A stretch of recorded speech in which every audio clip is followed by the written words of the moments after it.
अच्छा छोड़ो ताकल बाबू बाटे पाकल बाबू हवा हकल करो बनी थाकल बाबू मालकिन खाती आए बड़ो चटे चटे दाब मत हाथी को तनु दबाई बाकी नहीं पचके हम पचके पचके बाप कैसे काय बोलत लेके तो कहरी चले लो तो कमर लचके हम कचके कचके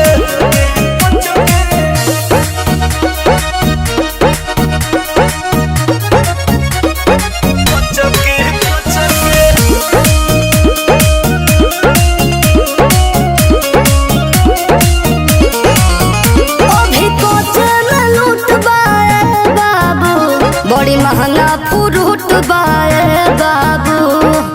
बम्बैया में बम्बैया सुना हाँ हर चीज अनमोल लागोता बड़े बड़े गोल गोल लागोता धोखा धड़े से तू रहो तोने बचके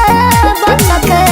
ठगे नी ना हाथी को तनु दबाई बाकी नहीं पचके हम कचके कचके बाबू कचा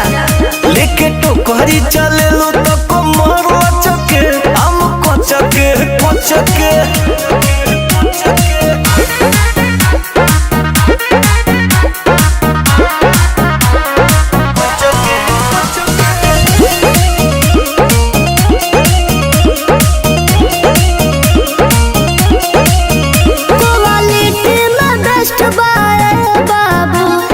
चीनी खानी टेस्ट बाए बाबू एक बार खइबो तो बार बार आइबो लगी विजय के घाटा हो जे निकल जाई खाता हो अभिनव सुनो बात बाटे सोचके ले लो